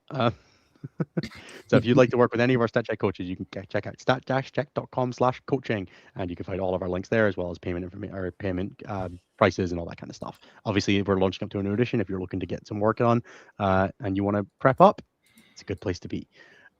If you'd like to hear from any of the other shows on our network, that's End of the Matrix, Takeout Commerce, Champions of 40k, Medicaid Orders, and End of the Matrix. There we go. Did I start with that? Maybe. Who knows?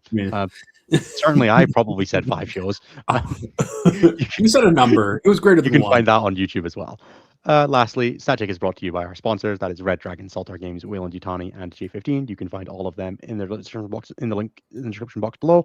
There's discount codes for all of them except Red Dragon. Red Dragon is a Patreon discount code, so if you want to order from the Red Dragon, check out the Patreon. I think that's all I got. Let's do some questions. Sounds good. All right. First question is from Truman. I'd be super curious for the team to expound on what you're thinking of for stat tracking in 11th and how you'll approach it / what layers you'll try to pull initially. I think this really depends on what kind of data ends up being list locked completely. I guess. And like what is going to be put into what the app's format will kind of be and how well that information gets pulled. But I think we're going to try to pull dispositions. We're going to try to pull detachments. We're going to try to pull all of those things along with the normal. Be able to have like disposition versus disposition win rate, army versus army win rate, detachment versus detachment win rate, detachment play rates, all that kind of stuff. The same stuff that we were pulling now, but with disposition stuff on top of it. We don't currently track missions, so it actually will give us a lot more data than we have now to be like, these missions are really stupid and these missions are really, really good and these missions are really bad, right? Because we'll have it'd be very similar to our 9th edition data set, where we had custom chapters and things like that. It's going to be very similar to what we had then, where we have a bunch of different detachment combinations, and that granularity will be important. I think we'll probably also end up at there'll be a data. I think we will probably end up with something like a tab that's like, this is the disposition play rate. Like, this disposition has a 21% play rate. This disposition has a 19% play rate. This is a 22, right? So you'll kind of have that kind of vibe of which ones are people playing, which ones are not, and then what does the matrix look like for those 5 dispositions against each other, right? Obviously, the mirrors will be 50%, but does priority targets or priority assets have a 73% win rate into reconnaissance or some shit like that, right? We should be able to give you guys that information and then break it down further. So hopefully there'll be a bunch of cool stuff on the horizon for data tracking and analysis. We'll also, in theory, should have what terrain layouts they could have played, because I think that's fixed by the missions now, but we don't really know. We have to know a little bit more about how that process. Yeah, we don't know exactly how that works yet. So if that is a thing we can track, we will try to track it. I will say that as we go into this new edition, where there are more levers and more variability in list building and stuff like that, is that we're going to have more conversations, especially as a community, about like what a significant amount of data is at a certain point. One of the challenges we've had this edition is people want a lot of detachment versus detachment data and stuff like that. And unfortunately, because 40K, even with 23 events, last weekend is not enough to encapsulate all the diversity of detachments against one another. What in, I like, wonder if local it matchups might and end stuff up being like that. better is to have is like 2 DP detachments are prioritized, and then like if we have like 1 DP detachments all get like bucketed into the sub detachment. So if it's like you are playing a 2 DP detachment that is, to use an example that was showed up like Skitarii Hunter Corps, right, from Siegler's list. And then Skitarii Hunter Corps has this win rate as a 2 DP detachment, and then we can like sub drop down that into Skitarii Hunter Corps plus X, Y, and Z. That's like a subheading within them, maybe is the way to do it. Yep. We'll probably end up Rather than doing it being something like, that. Skitarii Hunter Corps plus Lords of the Forge is one, and then Skitarii Hunter Corps plus other detachments is a separate one, right? Those are separate things. We have Skitarii Hunter Corps win rate as the 2 DP detachment, and then subcategories within that, maybe. I wonder if that's an easier way to do it because of the being 2s and 1s. It's going to be a little bit of a data viz problem, right? Because Yeah. we're opening, like they've said, with 70 detachments or something like that. 75, I think it was, yeah. Plus the ongoing Plus the ones. original ones, plus whatever's coming over from 10th. And like, we don't know if some detachments will go away or if some are going to like change over the course of the edition. What we're going to have to take a look at is like what the data looks like as it comes in. We're going to have to kind of be a little nimble about how we take that data and how we analyze it. Like, we'll probably start with a very maximum diversity focus and pulling all the combinations apart. Then we'll probably start housing them under one another once we see things Once we kind of see, like yeah. Like once we're like, oh, actually, these are mostly the same army with a couple of minor tweaks, kind of thing. Yeah. What I would expect to see a lot of is we're gonna be figuring this out as we go because we've never done this before, right? Like we've done similar things, but Cliff, Jeremy, and Nathan are really smart guys, and they're really, really good at figuring out how we want to deal with this stuff. But give them the grace to figure it out, right? That's really the biggest part, right? Our data is going to be messy to begin with because people are probably going to track it wrong. There will be illegal combinations in the data, and how well is it verified, right? Like that will all be challenging, right? Right. So give us some grace, or give those guys some grace. I ain't doing shit with this, right? I'll chip in some ideas here and there, but give the guys some grace to like be figuring this out. Because it's going to be messy to begin with. It's going to be an adventure. You're going to walk up to a table a number of times and be like, you guys are playing the wrong mission. 100%. Guarantee it. There's enough space now. What it looks like is that there's like going to be some mistakes made. That's just inevitable. You guys are just dead ass playing the wrong mission, guys. I don't know what the fuck you want. Yeah, but we will see. Evan has the next question, which is Josh Roberts and other GW Rules team members playing tournaments. Has anyone ever pulled one off to the side and asked how things like Moradaka made it through the door? Or is there an understood, I'm here as... Don't do this. Don't do this. Nice. Those guys are not getting paid to go to those tournaments. This is their hobby just as much as anything else. They are not on the clock when they're at these events. Just let them be people. They can't talk to you about this shit because it's their job. They're probably under NDAs. All you're doing is making them uncomfortable, and you should live your life by the rule of don't make people's jobs harder for them if they're just doing their job. Like, it's okay to comment, it's okay to criticize, do it through reasonable angles. Talk about it in the Reddit comments or on a Facebook page or whatever, right? Send them an email to their FAQs team and just be like, hey, I'm registering my discomfort with this thing. Whatever. Go to them at an official event where they're like there as GW employees. Don't go up to people who are just playing a tournament and voice your grievances and make them uncomfortable, because it's really, really hard as somebody who is a representative of a company to be like, hey man, I need you to fuck off right now, because that's probably what they're thinking when you're doing that conversation, and they can't do that because they're a public figure. Don't do that shit to them. It's not worth it. It's not worth their time. It's not worth their time. It makes you look stupid and it makes them uncomfortable. Don't make the people who are making the game that we love's life uncomfortable outside of the proper avenues for discomfort, which is feedback, right? Give feedback, not criticism. Folks, there's a reason why we don't know who writes codexes anymore, and it's because our community has at times been unable to figure out that there is a barrier between us and like being just generically polite at people. You wouldn't want somebody coming up to you like while you're at dinner to badger you about work. Don't badger these people. If you work for Walmart, why are Walmart raising prices, bro? When you're like at your kid's soccer game, like that's not useful. No one's benefiting in this situation. You're uncomfortable. You're uncomfortable for being asked the question. They look stupid for asking it. Don't do this. Also, before we get too much further into these questions, I just want to thank Tim Penny. I'm pretty sure this is just Tim Penny for $10 reviews for 11th. Yeah, continuing to cycle money to us through strange means. Thanks, Floof. Congrats on winning BAO. I'm so proud of you. Yep, congrats, Floof. Thank you. Yeah, to be fair, KR, the real mistake there is that we can't bet on 4K results on Polymarket. What the fuck? I'd have made so much money on Liam last weekend. No, you wouldn't. That wouldn't have been high odds. Get out of here. He was playing Drakari. I would have gotten at least 50-50, at least 1-to-1. Fair. Okay. Fair. But yes, Matt, that Kara Quinn's post about Matt Ward is the truth of it. Like, we want to be able to have the kind of access that we have to people, and we cannot have that if you are an asshole. Is basically the gist of it. Just be cool. Just be chill. Just be chill. Just be Please. chill. Please be normal. Don't be a brand risk. Yeah. Ansar has the next question of how do you stage on the new boards? Also, what do you think about scout and infiltrate? We've seen like 4 of the new boards, guys. I don't know what you want from us. We will, when we have seen them all, we will talk about how staging looks. Maybe some armies will be able to play on more consistent boards they can actually stage on. Who knows?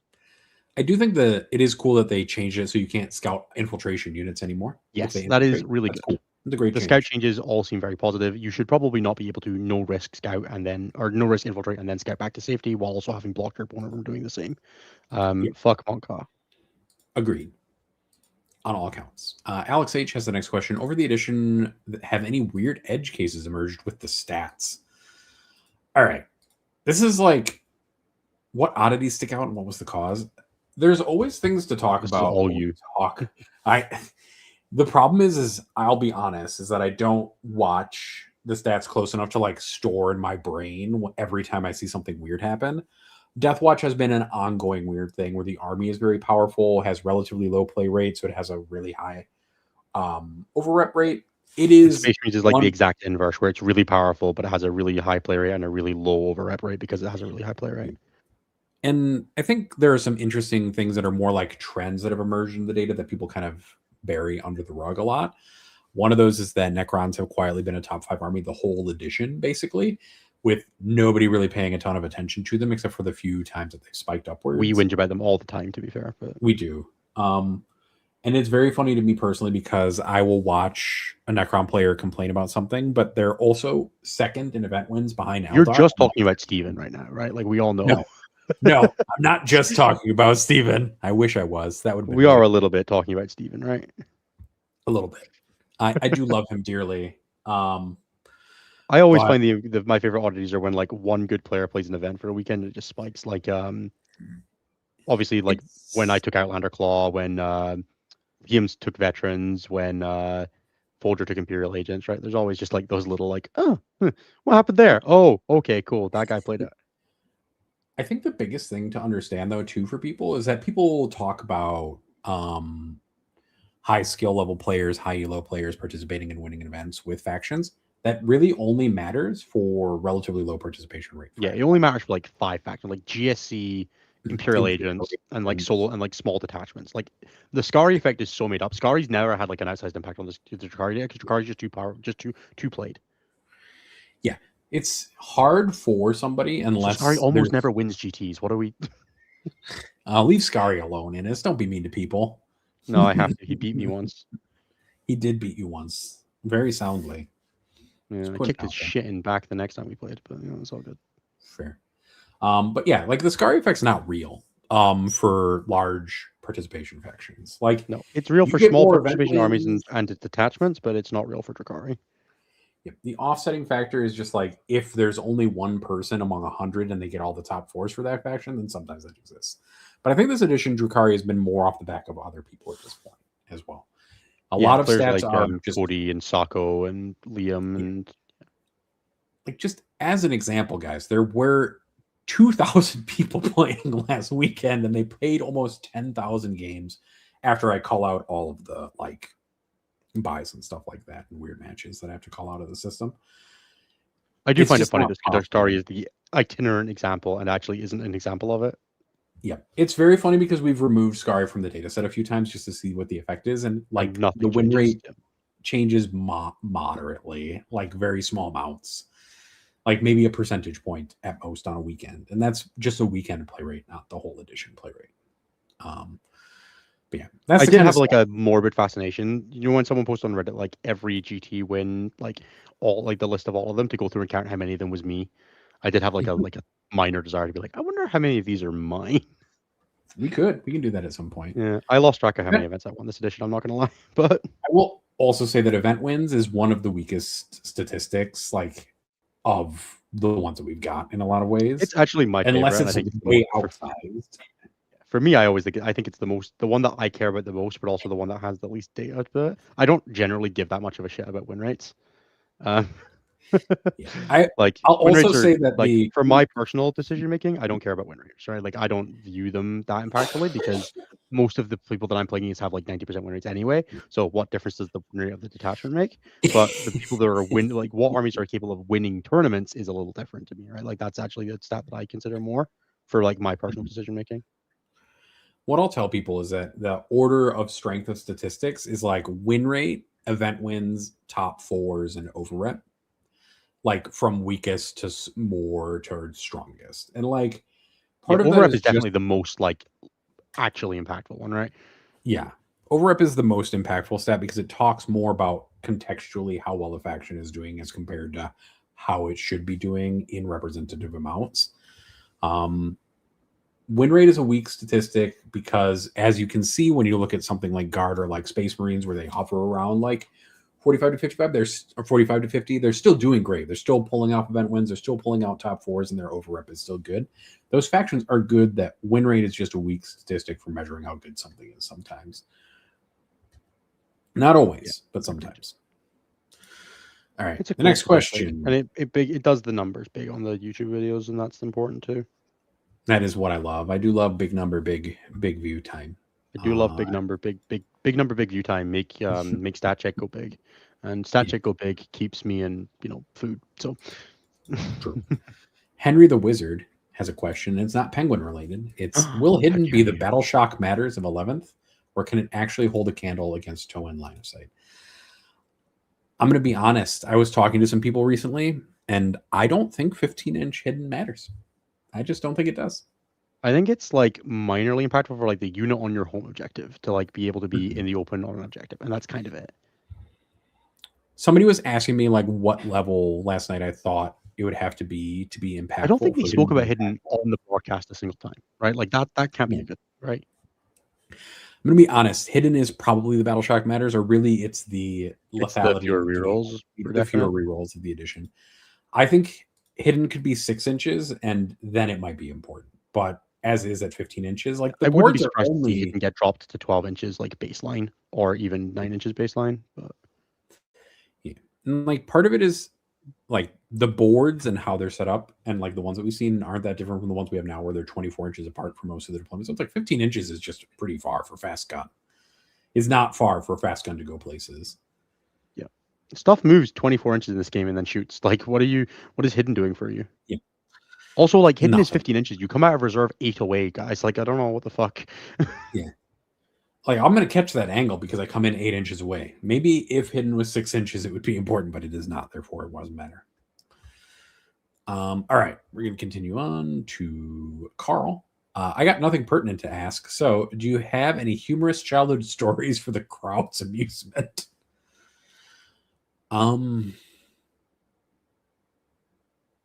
No. I once fell off my bike in the rain because I tried to like go down like the gutter in like the path next to the curb, and I fell off and skinned my knee, and it was raining really badly, and I shouted to my parents or to my mom and my dad and my sister to just leave me, just go home without me, because I just wanted to sit and cry for a bit.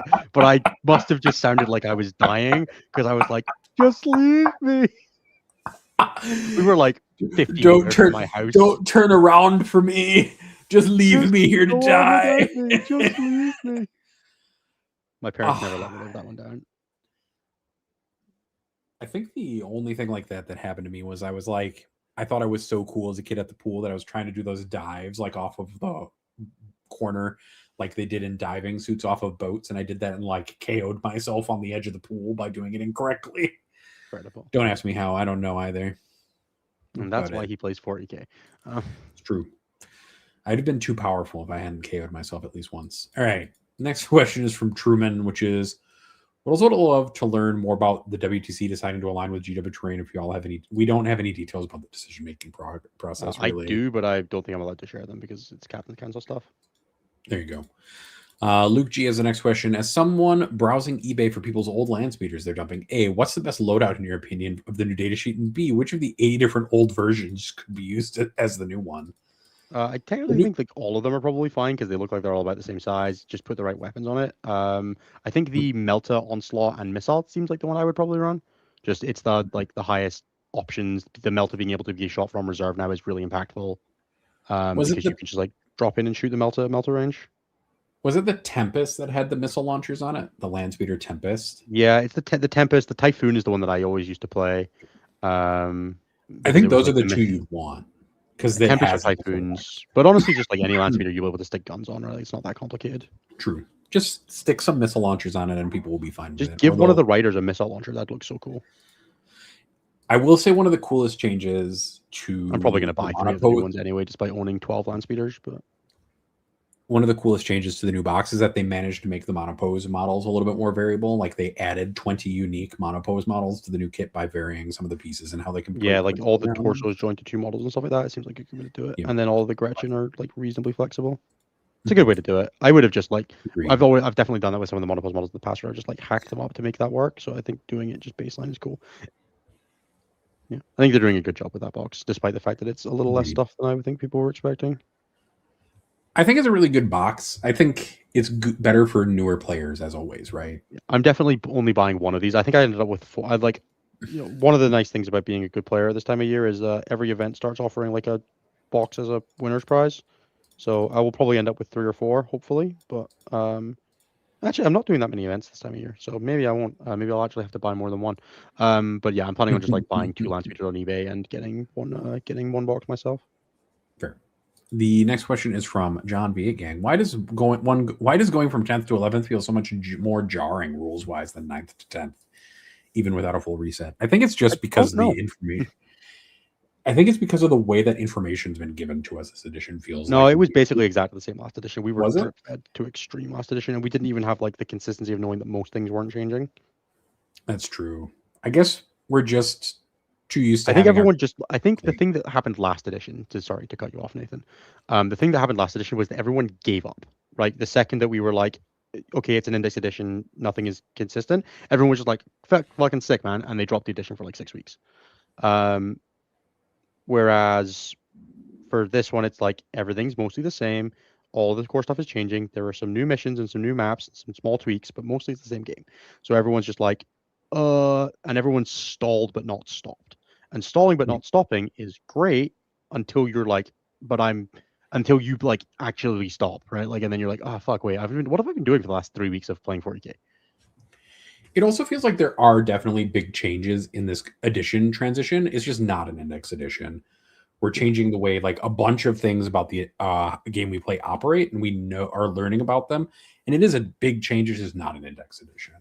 Yeah, there's actually like less changes than I think people are like. There's just not that much really changing, right? Outside of some small core rule stuff and the missions.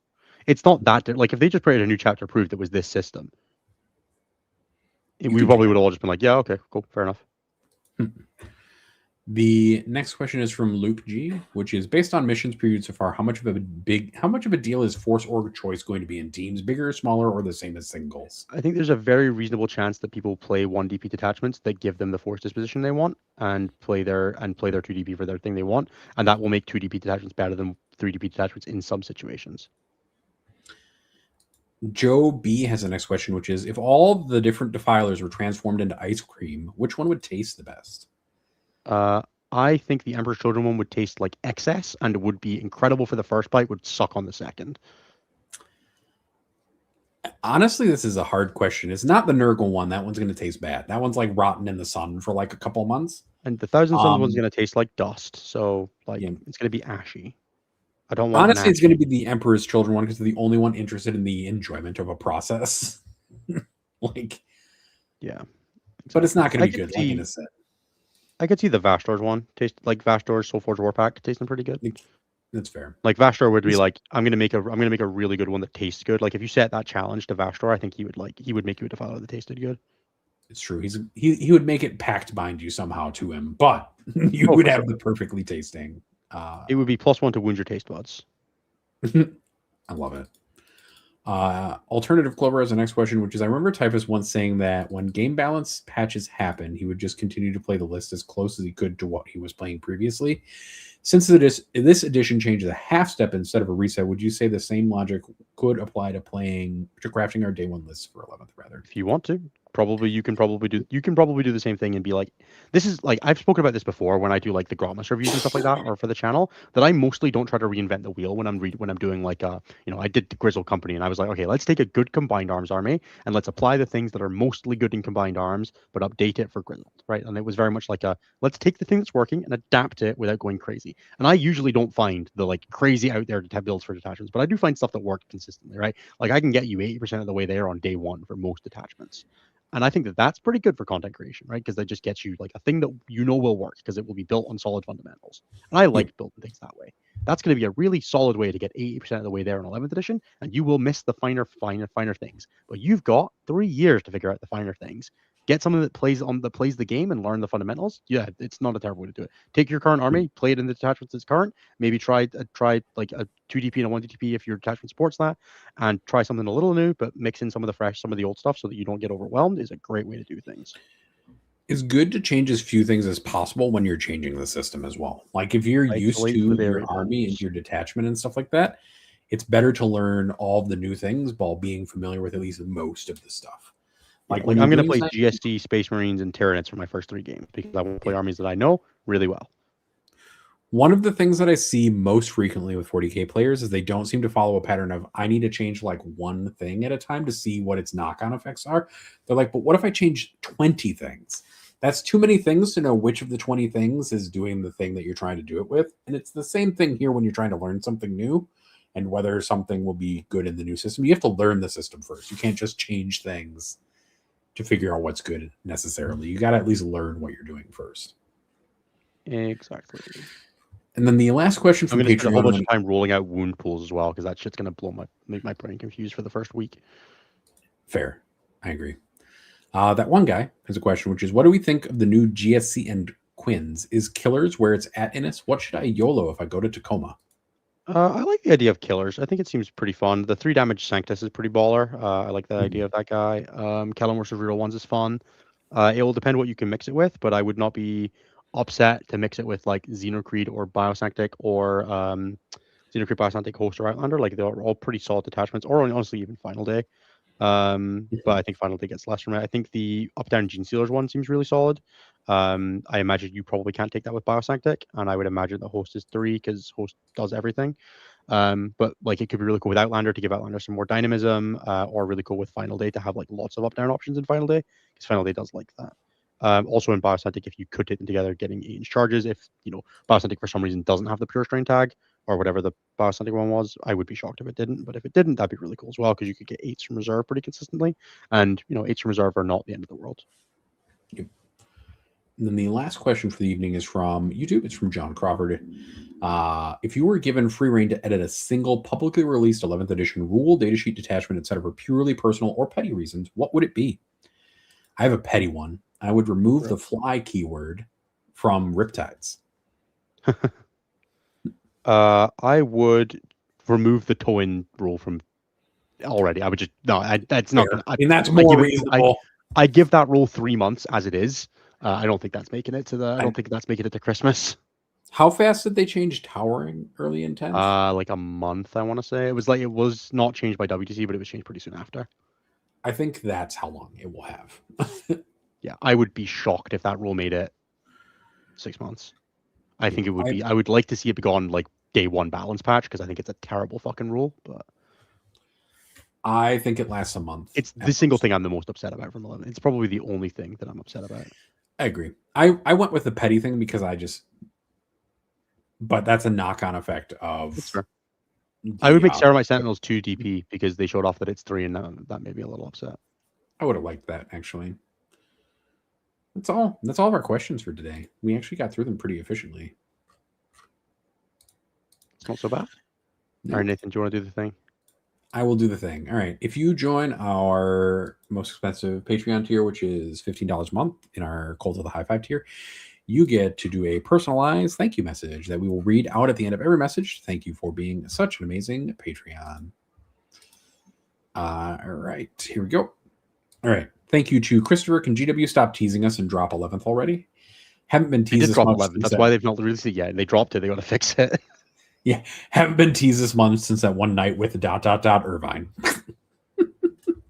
Thank you to Willow Weeks. Thank you to Dan F. Thank you to Luke Herodens taking the Subway McCarthy. Thank you to David Clark. Thank you to Just Ayer. Thank you to James H. Thank you to Colton Dan F. Miller. Thank you to Fungus. Thank you to John V8 Gang. Gate Warden Lance is now a hilarious detachment with the new objectives, and I won't be taking any questions. That does sound kind of funny. That does sound funny. That is, man. I'm gonna look at some map. I'm gonna have to look at the map that they showed for the stream games. Someone put it up, and it was Ricker put it in the night chat. It was just like, it's just like it's like someone dropped it's like someone like ran a paint roller down the middle of a 6x4 table and was like, "That's your line now." Everything is my defense line. All right. Thank you to Cam, Fdan, Morton, Hogemoji. Thank you to Archon, waiting to find out how his space elves will break the new edition Rahal. Thank you to Josiah Gattle. Thank you to Frankie. Thank you to Isaac. Tonight on Stat Check, this joke is on break for a week due to work training. Thank you for your support, Dorada. Isaac, get your shit together. Thank you to maybe the land speeders will save us. So I'm honestly going to say that I think this is the reason why doing biological controls by introducing new species never works. So you're like, I'm going to introduce the snake. And you're like, well, now we've got a snake problem, so I'm going to introduce the rabbit. Bro, I can tow my land speeder onto a ruin, see the entire thing, and then fire and feed 1 inch back off it. No, it is. We're going to have to send in fucking knights after the land speeders next. We're all going to be sad. It's just going to be, we're going to be sad all the way down. You're all so fucked. Thank you to Steven. I actually edge highlighted my army and made a display board Ross. It did look very nice. Thank you to Tom. My only VGC win was against Isaac, and that's enough. H. Thank you to Thanks, folks. Thank you to Danhausen. Truly the floofiest of WWE characters, if there was a floofiest character. Thank you to. Are they also a brand risk? Danhausen's not a brand risk necessarily. They actually are. They're not definitely not the floofiest. Yes. All I can hear is my wife in the background who heard Danhausen saying you are cursed. Yeah. I'll do it later. Thank you to Come With Me on a Gucci Adventure, trademarked. Thank you to John Garza. Thank you to Henry. Penguins can slow their heart rate to 15 beats per minute for longer dives while fishing. Thank you to Penny the Penguin. We'll be very sad if not very many beats per minute. It's a beat every 4 seconds. I would start worrying him. I would as well. Please do not make Penny the Penguin sad. This is your penguin fact. Thank you to Matthew, Paint Engine Aficionado. Thank you to Vivian, Paranoias, the garlic in life's kitchen, right? You can never have too much. I don't think that's true. Wait, do I have too much paranoia? Wait, hold on. Do I have... You've wait a second. Thank you to Habs, shaving years off my life like it's 1993 all over again. On a related note, go Habs. Thank you to Alex, biblically accurate. Let's go, emoji H. And thank you to Luke. Got that one last GT a week before 11th drops Gallo. That's everybody. Thank you very much. I'm very upset. He broke off his base. These things are really hard to get to stick down if you don't use any of the bonus bits. Because I'm just like sticking glue on the tip. Like, so this guy is like connected so that like his back foot goes like over this cog, like he's crawling over it. And then the rest of it's just like touch contact to the basing material. And like I can't like pin his feet. So I'm probably gonna do baking soda and glue and see if that works. And just try to rock it. And I'll just like yeah, but if I do baking soda and glue and then put more texture paste over the baking soda, it'll probably look better. So probably. On that hobby note, I hope you all have a wonderful evening. Yeah, guys, have a fantastic time. Thanks so much for being with us for another episode of Stat Check.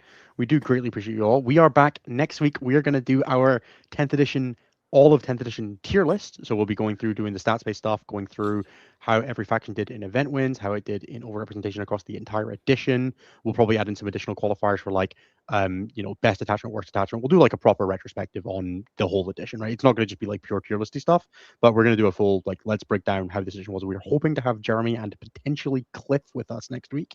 So fingers crossed we can make that work. But yeah, check back in next week. We'll be doing some tier listy stuff. It will also be the official start of our Pride Month escapades. So if you want to support some good causes, who did we do last year, Jeremy? Nathan, you have it to hand, right? Or we did mermaids. We did a local charity in the United States to Chicago that I can't remember the name of off the top of my head, and then we did another one. You went to their gala.